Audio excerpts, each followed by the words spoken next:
నెయ్యి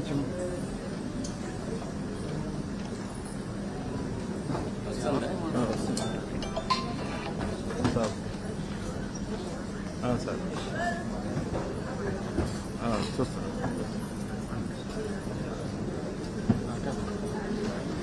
సార్ వస్తుందండి చూడండి. Check, check, 1, 2, 3, check. Check, 1, 2, 3, 4, check. Check.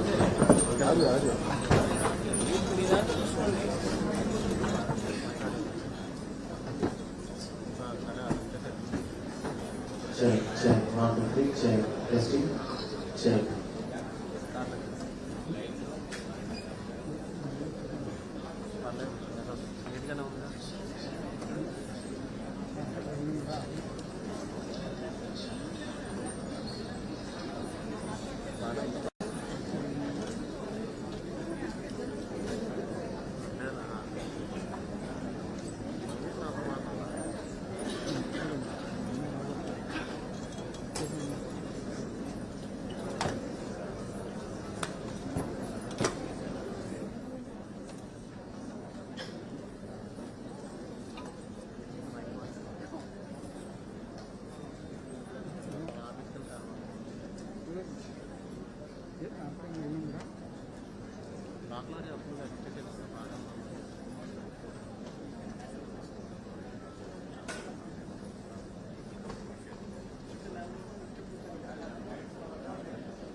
అసలు ఎన్ని మ్యాచ్లు మాట నేను కూడా అడిగేసి ఆల్రెడీ ఉంది. అవునవును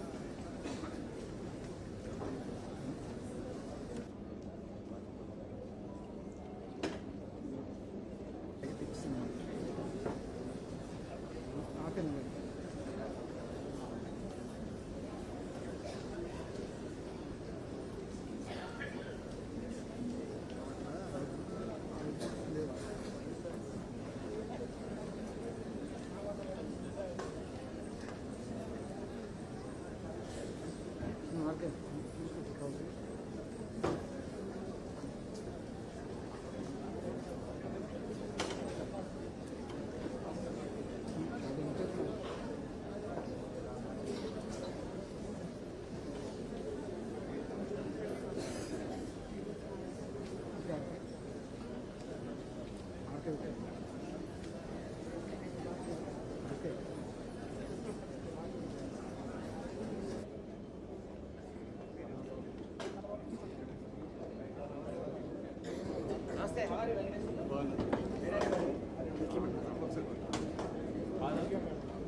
ఎవరు ఆన్సర్ ఇస్తారు జనరల్ ఆన్సర్ చేయమని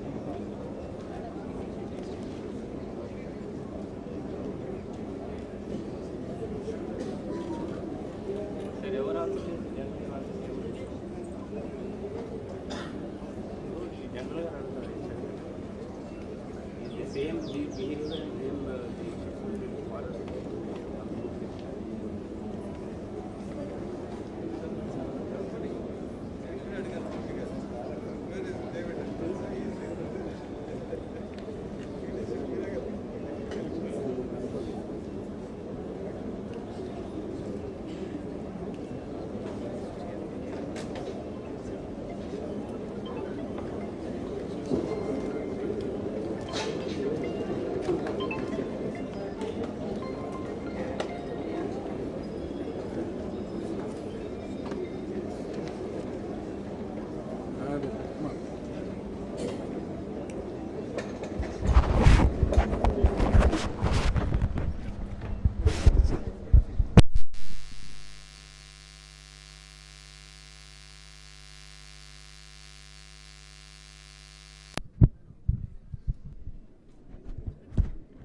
On the left side, there is congestion.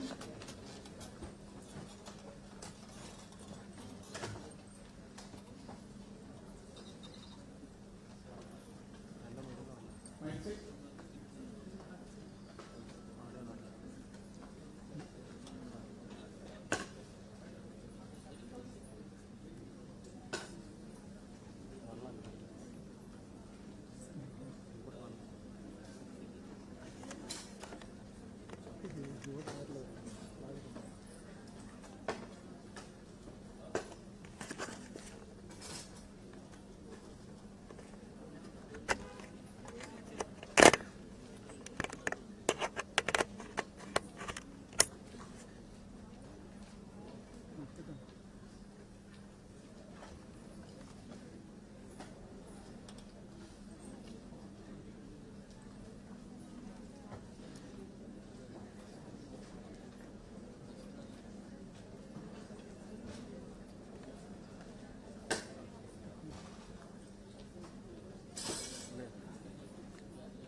Sir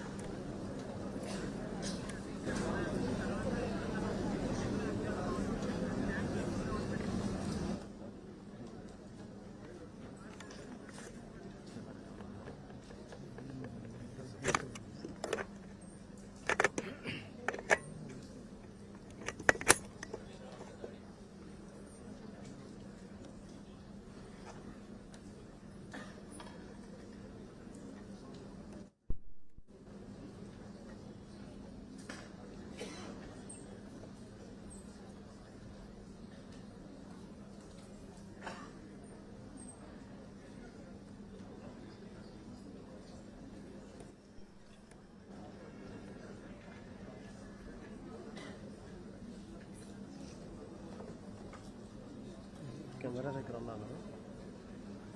check check check check camera అడిగానా వస్తుందా?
I request all to kindly be seated in their respective seats.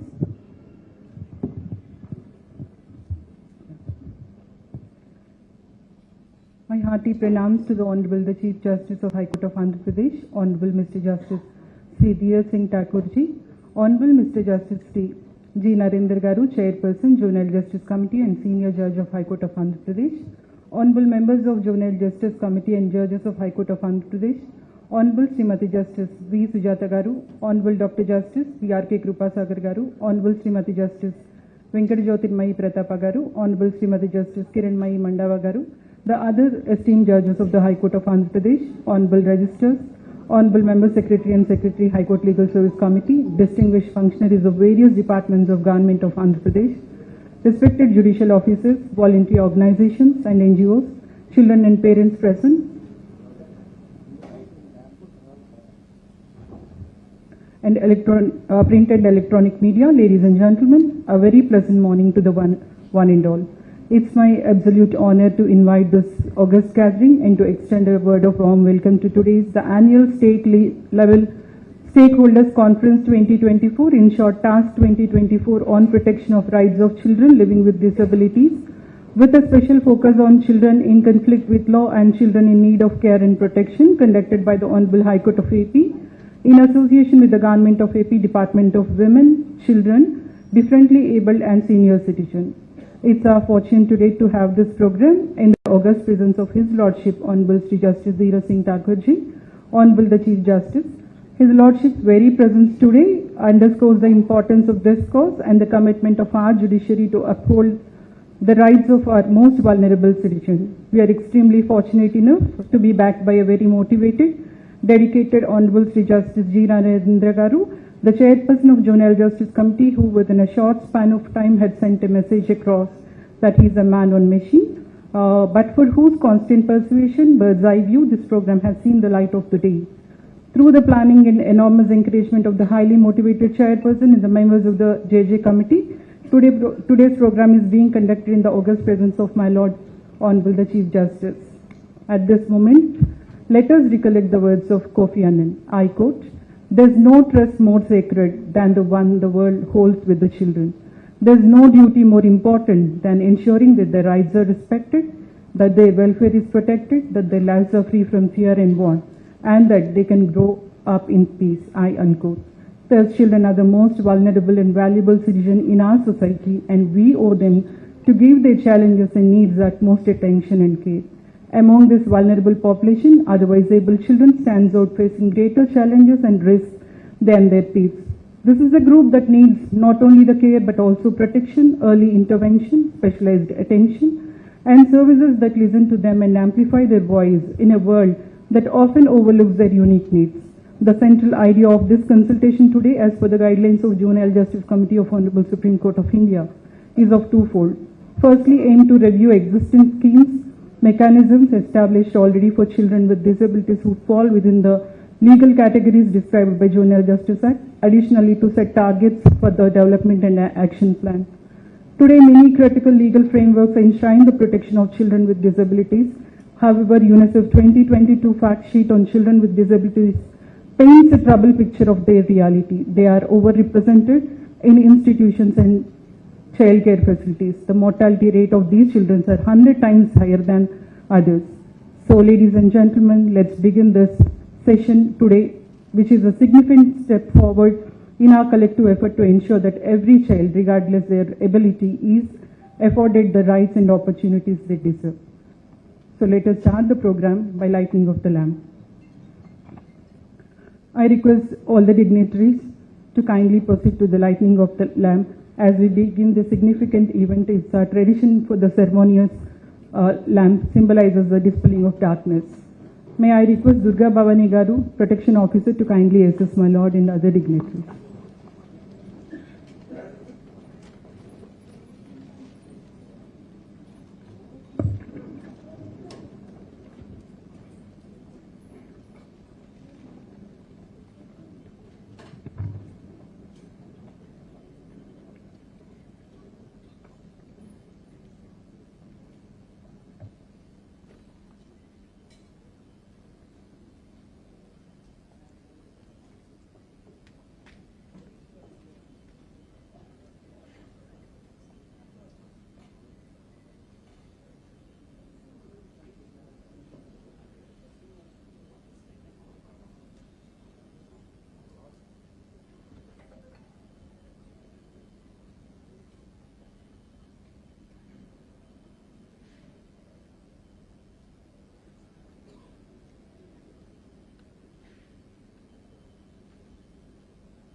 It's my pleasure to welcome Srimati A. Surya Kumari Garu, Secretary, Department of Women, Child, Differently Abled and Senior Citizens onto the dais. I request Aishwarya to present sapling to ma'am.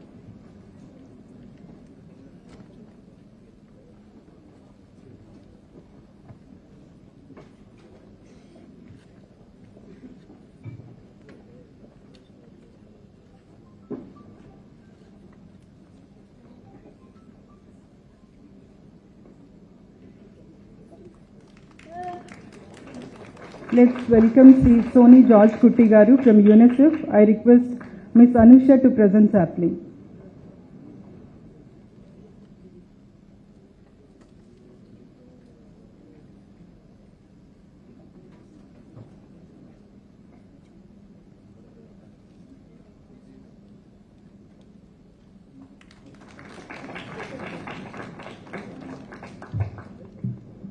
Now may I request Dr. A. Vijay Chandra Reddy Garu, Professor of Psychiatry, AIMS Mangalgiri, to please come on to the dais. I request Ms. Aradhya to present sapling.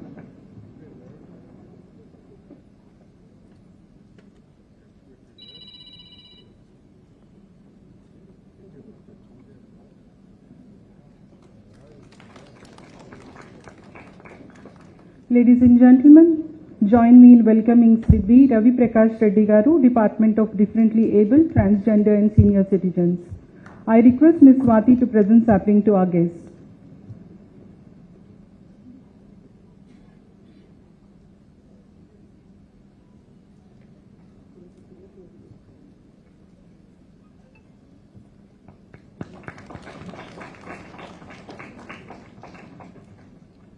Ladies and gentlemen, it's my pleasure to welcome B. Lavanya Veni Garu, Director for Social Welfare Department. I request Ms. Harita to present sapling to our guests.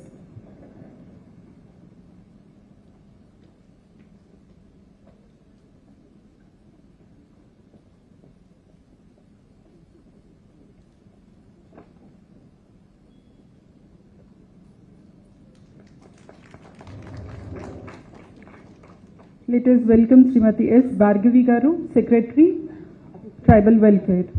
Nagamalleshwari to present the sapling.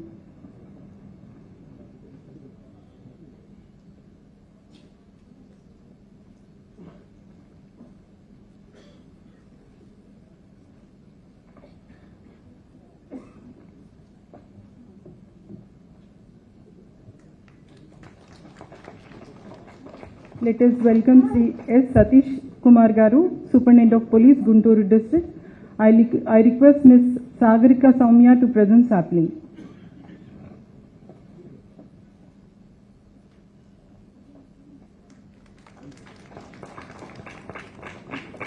Ladies and gentlemen, join me in welcoming Sri B. Srinivas Rao Garu, State Project Director, Samagra Siksha. I request Varshini to present sapling to the guests.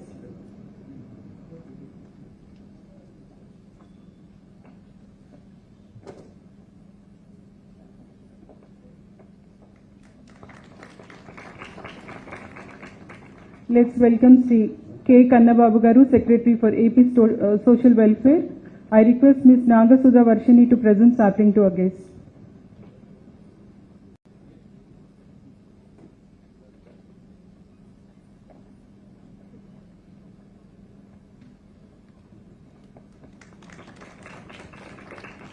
May I request Sri M.T. Krishna Babu Garu, Special Chief Secretary, Health, Medical and Family Welfare. I request Nagamalleshwari to present sapling to our guests.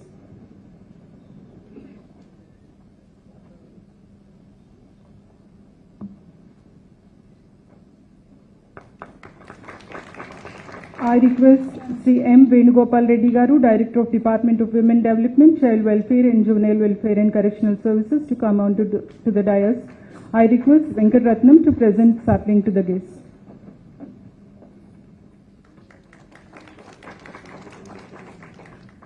May I request Ms. Nagalakshmi Garu, District Collector, to please come on to the dais, and Ms. Aishwarya to present sapling.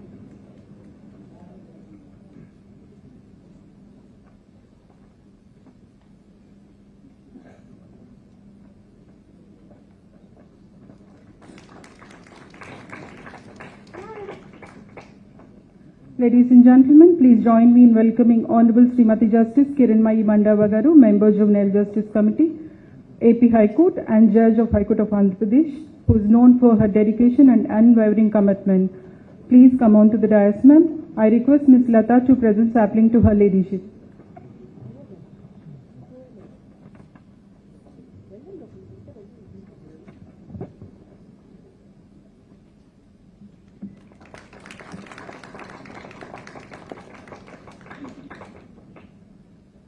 Ladies and gentlemen, please join me in welcoming Honorable Srimati Justice Venkat Jyotirmayi Pratapa Garu, Member Juvenile Justice Committee, AP High Court and Judge High Court of Andhra Pradesh, who is known for her keen legal sight focused on children's rights. Please come on to the dais. I request Tulasi to present sapling. Ladies and gentlemen, please join me in inviting Dr. Justice VRK Krupa Sagar Garu, Member Juvenile Justice Committee, AP High Court and Judge of High Court of Andhra Pradesh, to please come on to the dais. Ms. Varshini to present sapling to his lordship.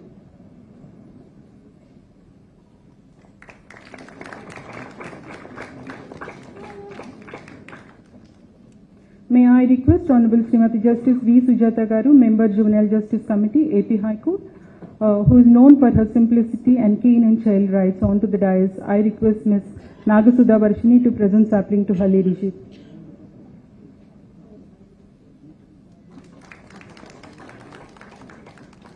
Ladies and gentlemen, please join me in welcoming another illustrious judge, composed and highly knowledgeable, Honorable Sri Justice G. Narendra Garu, Chairperson, Juvenile Justice Committee, AP High Court and Judge of High Court of Andhra Pradesh.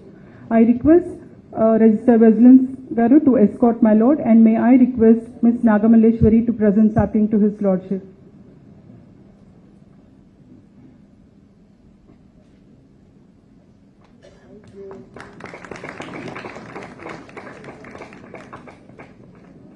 Ladies and gentlemen, please join me in inviting the son of the soil of Ramban of Jammu and Kashmir, which is the abode of Mata Saraswati Shaktipeetham, and which place the water spring is believed to have miraculous healing powers, and experienced legal pundit, who are very fortunate for us to have as Chief Justice of High Court of Andhra Pradesh. Now may I request my Lord Honorable Sri Justice Dheeraj Singh Thakurji, Honorable the Chief Justice of High Court of Andhra Pradesh, please come on to the dais. I request Venkat Ratnam to present the sapling.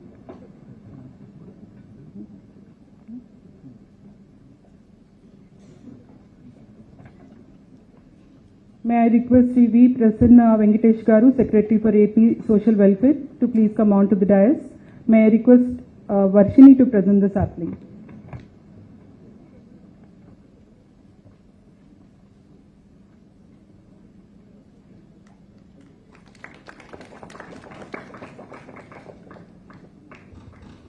Ladies and gentlemen, we continue our program. It is a great pleasure to introduce a very special and heartwarming segment. We are honored to have a group of talented, differently abled children.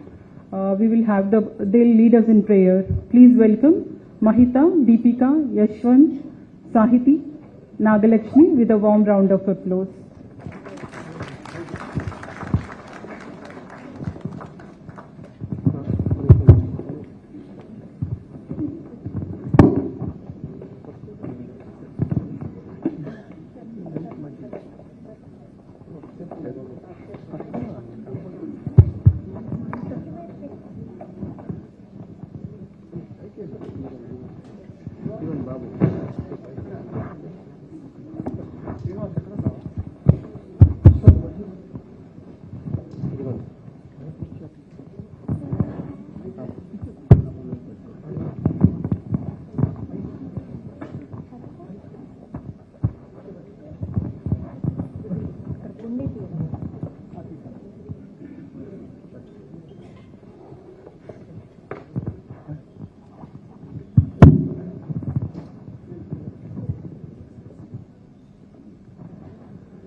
gentlemen, join me to invite Honorable Dr. Justice C.R.K.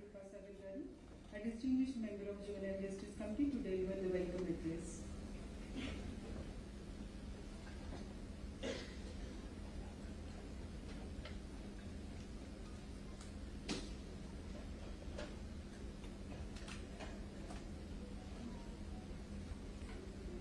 అందరికీ నమస్కారం. All of us are having been welcomed in a very fine way. May I summon the wholehearted wishes, commitments of this assemblage to thank Right Honorable the Chief Justice and the distinguished Chairman and other members of the Juvenile Justice Committee. We have assembled here to do two things. One, to realize what they call social justice, and the path for it is going to be drawn today. And there are two motives. One I have noticed is no child is left behind. And the purpose of this meeting is to achieve what are the next steps, to draw out the plan as to what are the next steps. Honorable High Court of Andhra Pradesh and the Government of Andhra Pradesh join hands together, and as a result of it, this meeting is convened. We are all eager to listen to sweet speeches of Honorable the Chief Justice and Honorable the Chairman and other distinguished persons who have been into this real work. Only is a matter of normal protocol. The present task that is assigned to me is a matter of welcome speech. And as all of us know, one of the biggest species in humans, they can't fly like a bird, leap like a leopard, climb like a monkey, and can't see like an eagle. However, the endowment given by the God is all our faculties are intact, ability to think. But deprivation of these things we call limitations. Limitation in terms of our physical body, limitations in terms of rational thinking. All those deficiencies and parameters you call them disability. Now we call them differently able. So disability in one sphere may not necessarily be a matter of condemnation, and they have got their own abilities. David Shapiro has recorded in one of the finest books called Tears, a great journalist cum lawyer, that he happened to be visiting various countries, various institutions, where in one of the hospitals meant for children with mental disabilities, he had found one extraordinary child.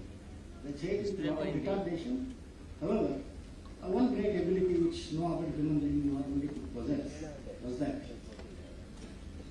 handful of pins were taken and they were thrown into the sky, and the child, by the time all those pins fell down, counted, they were found to be 256 men. And that Shapiro records. The boy who cannot really speak, who cannot really walk, do so many things, cannot understand many things, but he has got this ability. Now, why do we have these examples? These examples are only collected only to see that we need not actually destine everything to future. There are a few things that the policy makers and all of us together can do certain things to help these children. Now, what is that we require to achieve? Because the enactments have been there since a long time. We have not lost for 30-40 years, meant for children. starting from 1960 Children's Act. Today, the Juvenile Justice Care and Protection of Children Act 2022. We have got enactments about our mental health, and we have got enactments about the physical disabilities and the rights that are required to be there and all those. Therefore, there is a legislative policy, and there are sincere officers who have been implementing it. And then still do we find that everything is fine or there is some disconnect. Always it happens when you are working. The disconnect occurs. It is to plug those gaps to find out what exactly has to be done. At the national level, Honorable Supreme Court of India is going to conduct a national level stakeholders meet. It is their lordship's vision that percolated down, and after a series of meetings held by our Honorable Chairman and distinguished members of the JJC, this meeting has become a reality. And only one thing that I can urge all of you is just listen to a small story I will wind up. While Socrates was there, one of his followers, he was asking him, what is the secret of success? Socrates looked at him and said that you can meet me tomorrow in the morning at the riverside. So the boy went with him. In the morning they met at the riverside. They started walking towards the river and into the water, and they went up to neck deep. Then all of a sudden Socrates, what was the neck of the boy? Pushed it down into the water, submerged him into the water. And the boy was struggling so hard to get up, but Socrates was strong enough to push him down. While the boy was turning blue, he brought up the neck. And the first thing the boy did was to gasp for air and a deep breath. Then Socrates asked him, what did you think that you wanted to have while you were underwater? He said, sir, it's air. Now success comes only when you really aspire as you aspire for air. Any task that is assigned to us, only when you aspire as you aspire for breathing air, only then success comes. I believe, my Lord, all of us have assembled here with all that sincerity and commitment to do the work that is assigned to us and to draw out, to take stock of the things that have occurred so far and to find out what is best with us and present the same for others to emulate, and we will attend all those stakeholders meet to find out what best is available elsewhere. And with this, I thank one and all. Thank you very much. Thank you very much. We are fortunate to hear your Lordship's thoughts and insights on this important conference. Ladies and gentlemen, join me in welcoming our esteemed Chief Guest, who is compassionate and considerate, Honorable Sri Justice Veer Singh Thakurji, Honorable the Chief Justice of High Court of Andhra Pradesh, to deliver the presidential address.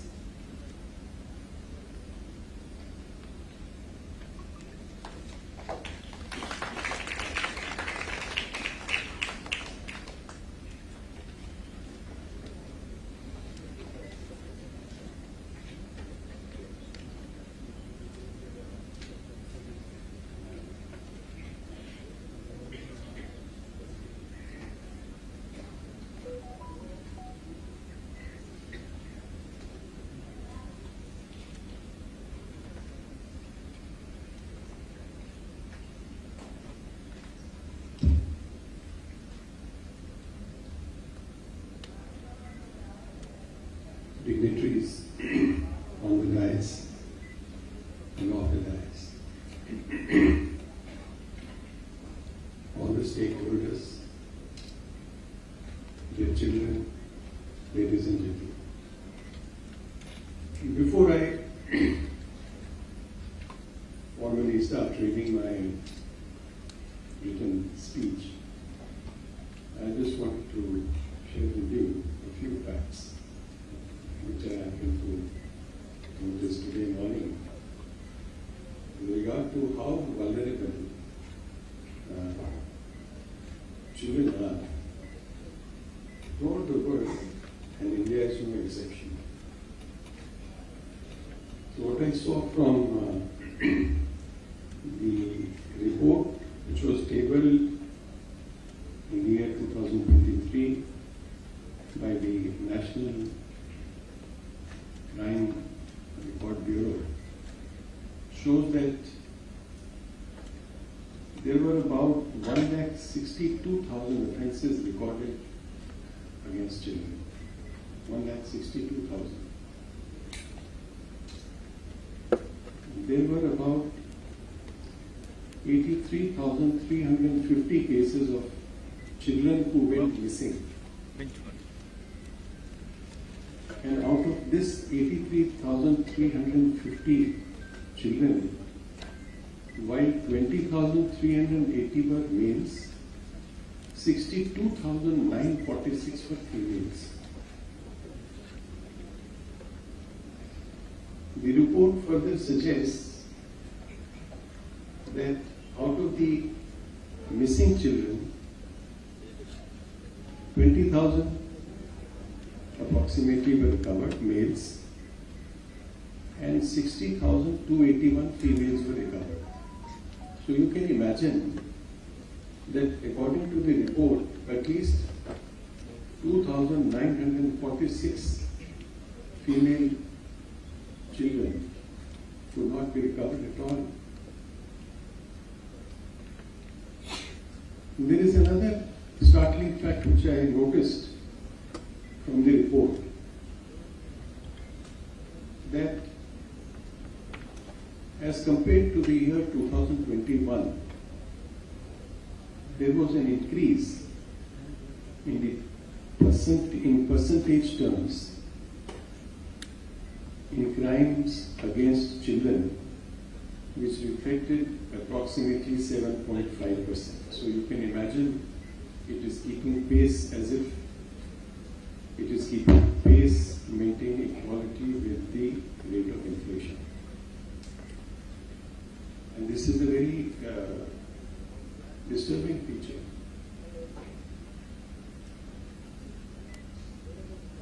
Kidnapping and abduction were mainly the crimes which were recorded, that reflected in a percentage term approximately 45%.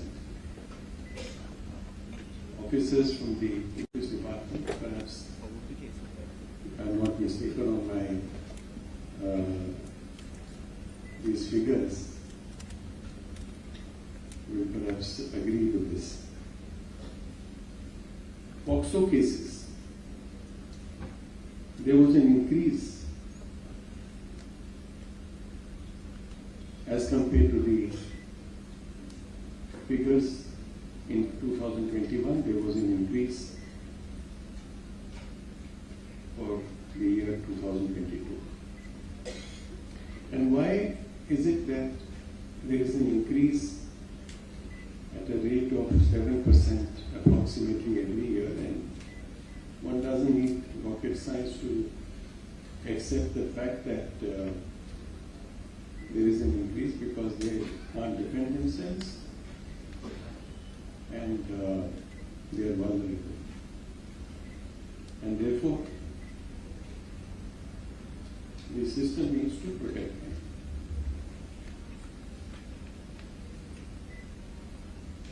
How does the system protect them?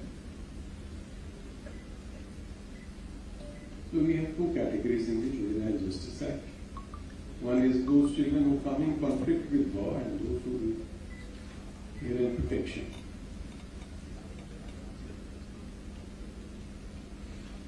Children in conflict with law are much lesser in numbers as compared to children who need care and protection. So one can understand that if 83,350 children went missing, out of which 3,000 female children are never recovered, so you can imagine what must be their condition how would they be abused, exploited, mentally, physically? So it is very difficult to even comprehend the consequences.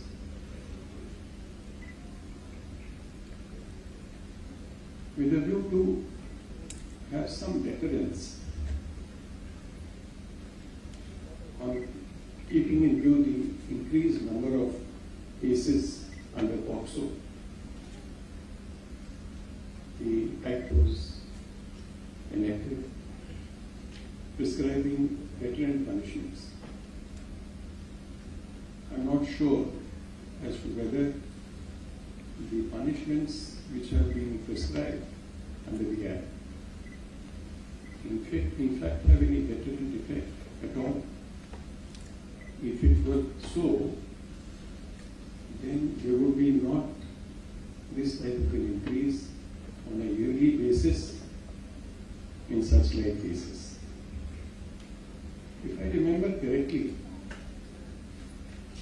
in Andhra Pradesh, according to the report of NCRB, out of about 1,004 cases under POCSO Act, approximately 900 cases were such where the assault was committed by a person who was known to be girl.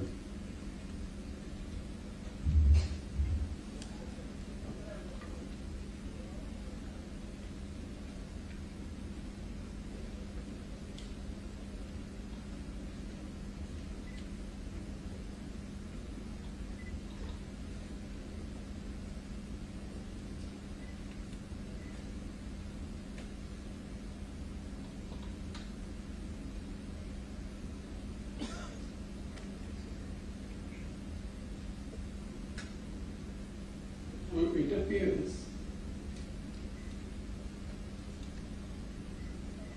the message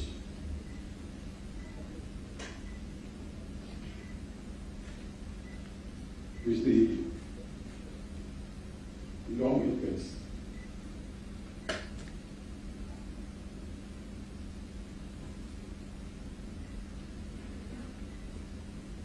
wanted to send to deter the offenders has not really worked. But how can it be made to work? So I believe, according to section 43 perhaps of the POCSO Act, 43 I think, right publicity is supposed to be given among the general public about the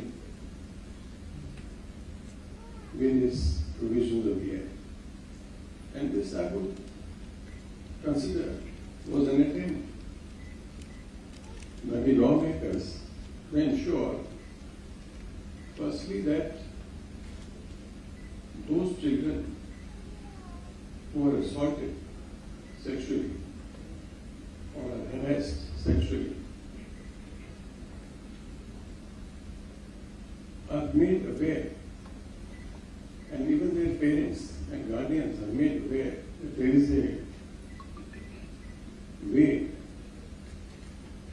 in law which prescribes a methodology whereby if you lodge a complaint, strictest of possible punishment can be imposed. The purpose of giving wide publicity in print and other media, to my mind, also is with a view to send a message to the general society that don't consider a child as totally without any defense, and that if you are caught, you will be punished severely. And according to the provisions of the POCSO Act, for a sexual assault, perhaps the punishment which is imposable is up to life and meaning for the rest of the life of the accused. So I was only wondering that if we see that there has been a systematic rise in percentage terms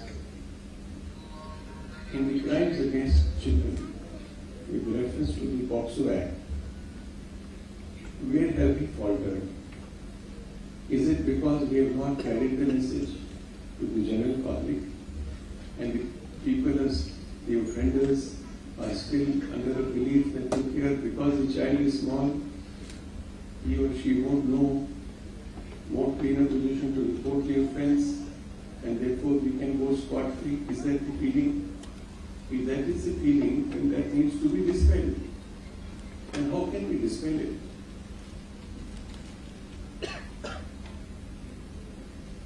Through advertisement, through propagation. And you know, I personally feel that the provisions of the POCSO Act, while it may prescribe harsh punishment, can also land children in trouble, like school children, who may be booked for crimes committed against other children in schools without knowing the repercussions, and therefore may fall on the wrong side of law and may come in conflict with law and come under the purview of the Juvenile Justice Act. Therefore, I think there has to be a concerted effort to ensure that this particular message be sort of disseminated in various fora, in various colleges, in schools. What I was thinking is, while coming on the way in this 48 minutes drive from my residence to this place, was that is it possible to, and it is possible, to have data that out of the 1,400 cases of POCSO, for example, I'm just taking as an example, who were the offenders? Did they belong to the lowest strata of the society? They were ignorant. Or were they belonging to affluent families, middle class families? Were they educated, not educated? Were they college-going students? Were they school-going students? If this data and information is available, then just as marketing companies, you see, through the use of artificial intelligence, target their prospective clients for selling their products, similarly by use of such tools, we can target that particular section of the society in that particular region, in that particular area, in that particular school, college, gram panchayat, within the jurisdiction of a district collector, police commissioner, superintendent of police. So why can't we have a model? And I think the officers available today here would perhaps think on those lines. And I'm told that by one of the principal district judges when I last was passing through Nellore, that there were a number of POCSO cases pending in the courts, and the numbers are increasing.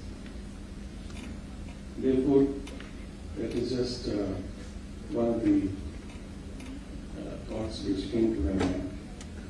We gather here today not just as participants in a conference, but as architects of a more inclusive and just society. The theme of our deliberations, protection of rights of children living with disabilities, is not just a matter of law, but a measure of our humanity. It is a testament to our collective conscience. Let us begin by acknowledging a fundamental truth that disability is not inability. Every young soul, no matter their challenges, carries within them a spark of infinite possibility. Our task is not merely to protect, but to empower, not just to care, but to enable.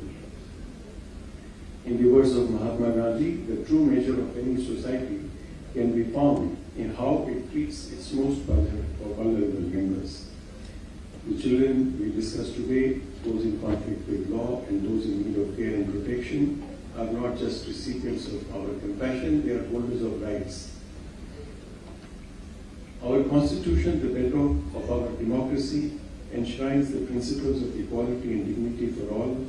Article 39A envisages that the state shall secure that the operation of the legal system promotes justice on a basis of equal opportunity and shall in particular provide free legal aid by suitable legislation or schemes or in any other way to ensure that opportunities for securing justice are not denied to any citizen by reason of economic or other disabilities.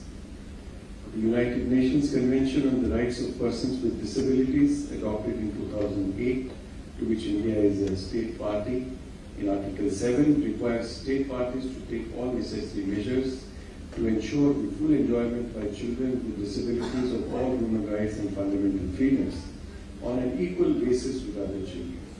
It emphasizes that in all actions concerning children with disabilities, the best interest of the child shall be a primary consideration. It also calls on the state parties to ensure that children with disabilities have the right to express their views freely on all matters affecting them, their views being given due weight in accordance with their age and maturity on an equal basis. The Rights of Persons with Disabilities Act 2016 is a landmark legislation that aims to protect and promote the rights of persons with disabilities, including children. The Act recognizes 21 categories of disabilities and mandates several affirmative measures by the government authorities to enable persons with disabilities to live with dignity and participate fully in all aspects of life. Chapter 5 of the Rights of Persons with Disabilities Act 2016, titled Education is of Great Significance. Section 16 casts the duty on educational institutions to provide inclusive education to children with disabilities and take measures such as admitting them without discrimination, making campuses and facilities accessible, providing reasonable accommodation, support and transportation facilities. Now here I pause for a minute. When we talk about providing inclusive education to children with disabilities and take measures such as admitting them without discrimination, I know as a matter of fact, one of my very old classmates in school unfortunately had a child who suffered physical disabilities. The father single-handedly somehow managed to raise her. There was a very good missionary school in Jammu. He persuaded the principal, they had been reluctant initially, to admit her. She was admitted, and then I was told by him how his life had changed suddenly, because he was not very affluent, but he would go in the morning in the car, pick up his daughter who was small, leave her to the school, come back, and then pick her up again. As the child grew in age, she put on weight. From class 1 to class 11, he would carry her. And now, when she was in class 1, she was on the ground floor. When she went to class 2, she was perhaps shifted to the second floor, then to the third, fourth, and then fourth floor. There were no lifts in the school. And this man used to carry that child who had grown up to a full-grown girl, starting in class 10 or 11, carrying her physically up without any help. You can imagine the amount of stress without there being any help from any source, which a parent may face in life raising such a child. But if such a child were to come in any of the institutions which are envisaged under the Juvenile Justice Act, how would the system respond? So supposing a child who is brought up in a home, whether in conflict with law or whether requiring care and protection, and she has to be given her legal right of education, inclusive education. She has to be admitted in a school along with all other children. How would the system manage to ensure that she is treated equally and she is not refused admission only because the system cannot provide her transport to the school from such a home, or there is nobody to carry her, or when the school has classes on the higher floors, there are no lifts. I mean, these are all practical difficulties. And I am sure I could see from today's minute-to-minute program and the various sessions that are fixed today, that parents are also here of children who have some physical disabilities. And I think their voices are the most important voices which we must all hear to see as to what are their difficulties and how the system can be improved in that context. Section 17 mandates specific measures to promote and facilitate inclusive education, such as conducting surveys every 5 years to identify children with disabilities, establishing adequate teacher training institutions, appointing teachers qualified in Braille and Sign Language, training professionals to support inclusive education, establishing resource centers, promoting the use of appropriate augmentative and alternative communication, providing books and learning material in accessible formats, and making suitable modifications in curriculum and examination system. Now we have a host of judgments, starting from Vikas Kumar versus UPSC, Rajneesh Kumar Pandey versus Union of India, where the courts have time and again reiterated the need to take action in this particular case, in these particular cases. I will not go through the judgments because perhaps all the stakeholders, including the officers, members of the Juvenile Justice Committees, may fully be aware.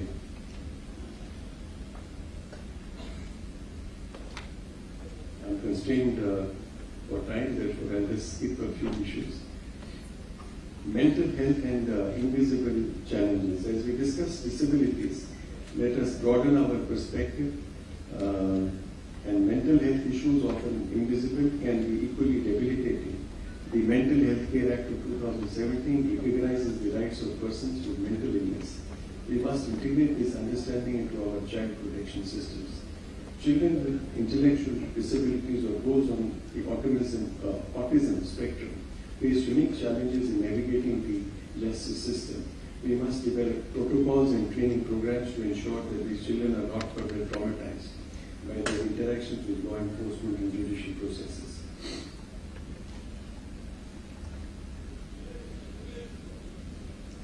The diversity of stakeholders present here today, from government departments to NGOs, from medical professionals to legal experts, is quite heartening. It underscores a fundamental truth that protection of children's rights is not the responsibility of any single entity, but a collaborative endeavor requiring an effort by the society in general.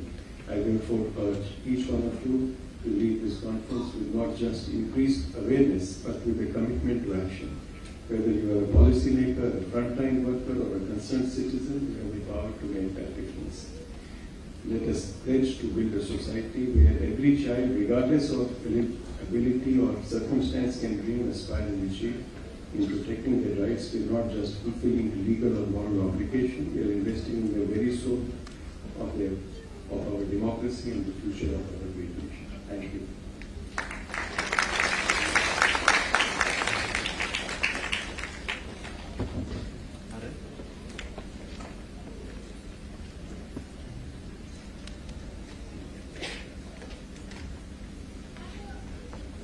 Reflections of His Lordship's spirit and commitment towards the cause is a beacon of inspiration for all of us, madam. Thank you, madam. Ladies and gentlemen, It's our privilege to invite Honorable Sri Justice G. Narendra, a distinguished personality in the field of law and justice and child rights, to share his invaluable insights.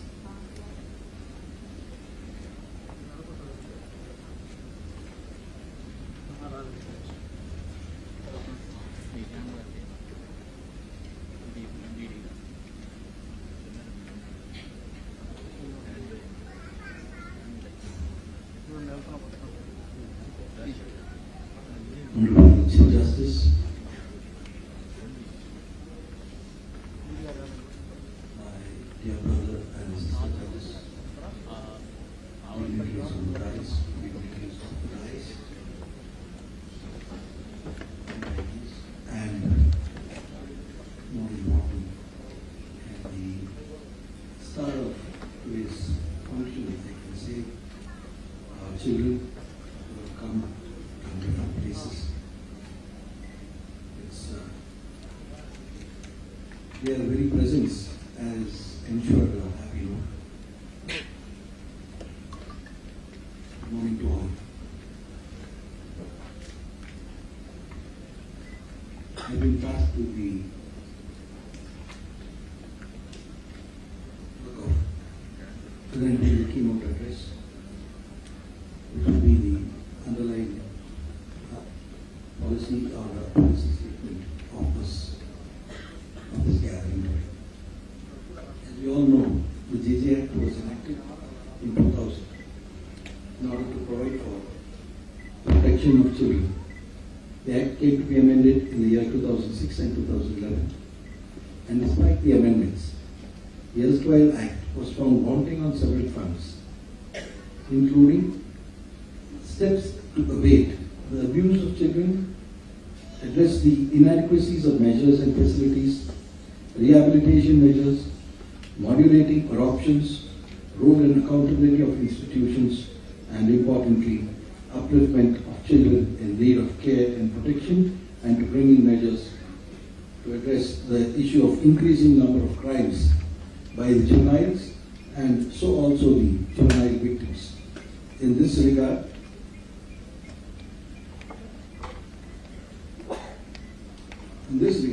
the Parliament enacted the Juvenile Justice Care and Protection of Children Act of 2015.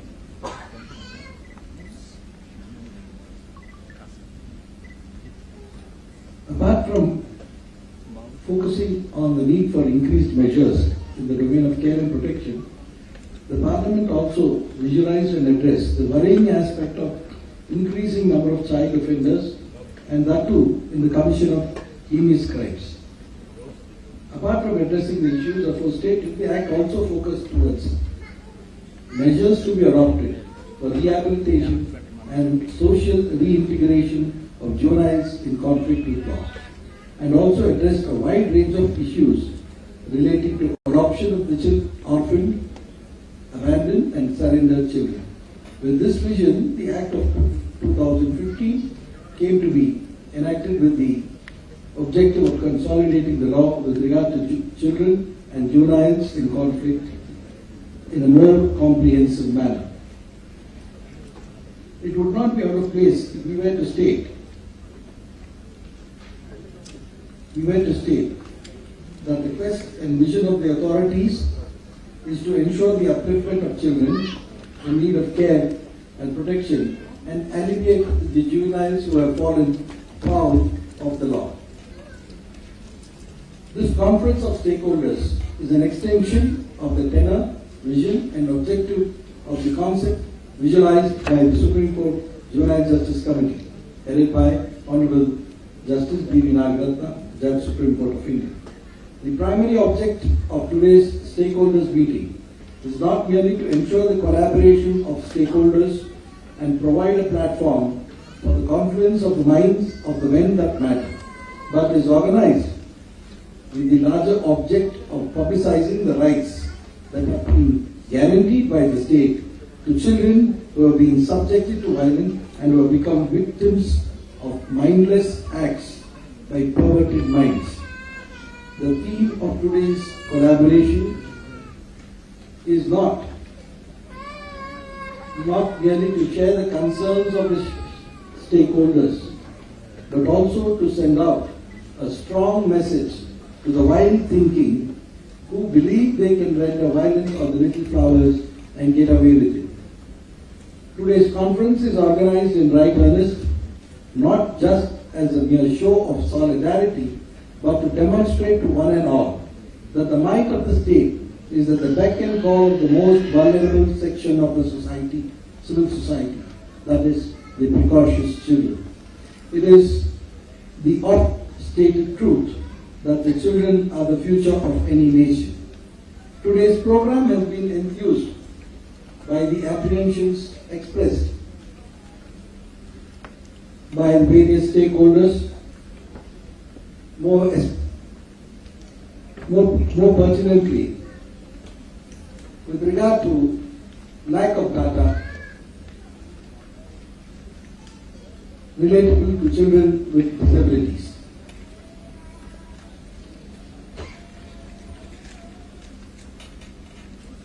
In this regard, the Juvenile Justice Committee of the High Court of Andhra Pradesh, in an effort to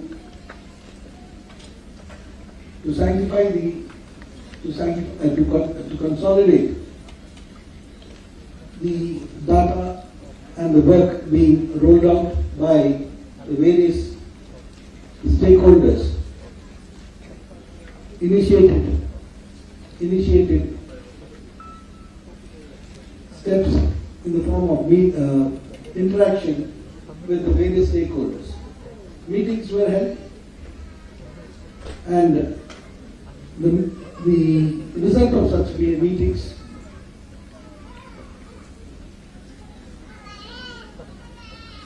was an eye opener, acted as an eye opener to the committee, to state the least. Children whose woes are compounded by their inherent disabilities were not to be left to the mercies or vagaries of few individuals, or to individual whims and fancies. And in order to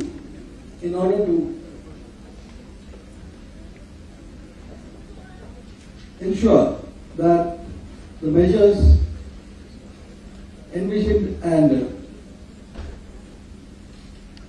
by the state reaches the beneficiaries, a decision was taken to hold this stakeholders meet today. And a culmination of all the interaction between the committee and the stakeholders has resulted in today's conference.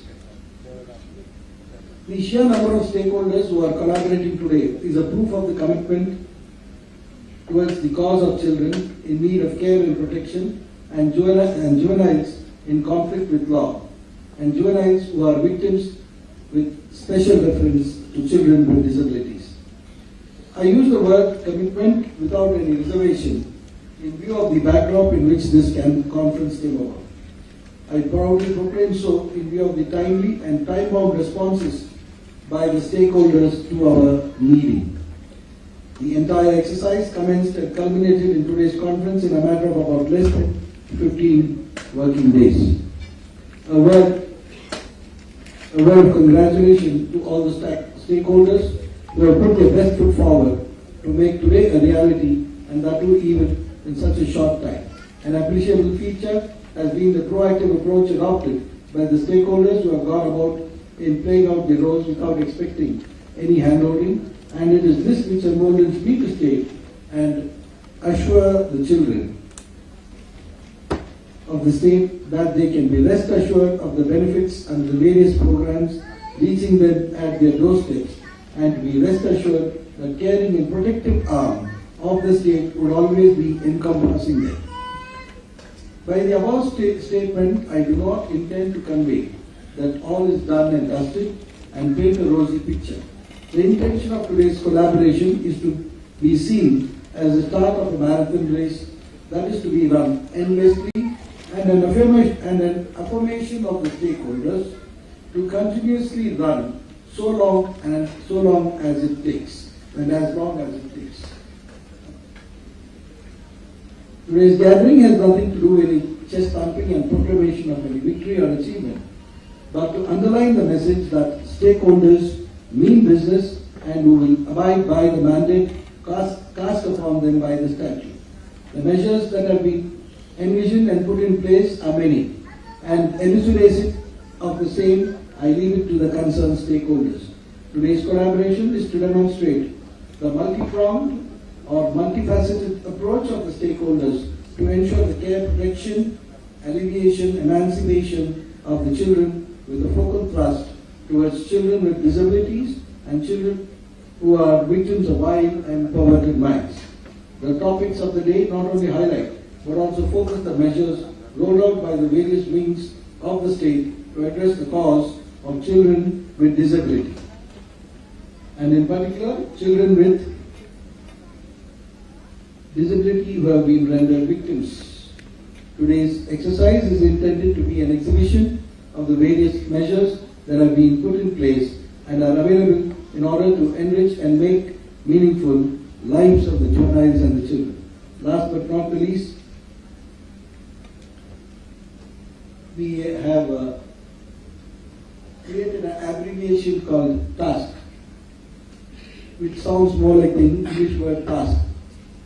And it is with a purpose we have coined that abbreviation so as to make this an annual program where we keep restating our commitment and ensuring that shortfalls, lacunae are met every year, and we can report our progress and thereby ensure the complete enrichment of the lives of the beneficiaries, our little children. Thanking you all. Good day. Wish you all a very good day.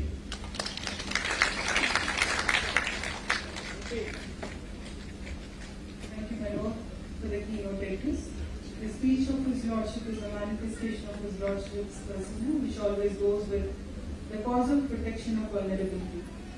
Before concluding the inaugural session, may I request my Lord Honorable the Chief Justice of Delhi, Sri Dheeraj Singh Thakurji, to present small gift hampers to the children.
manage the conference.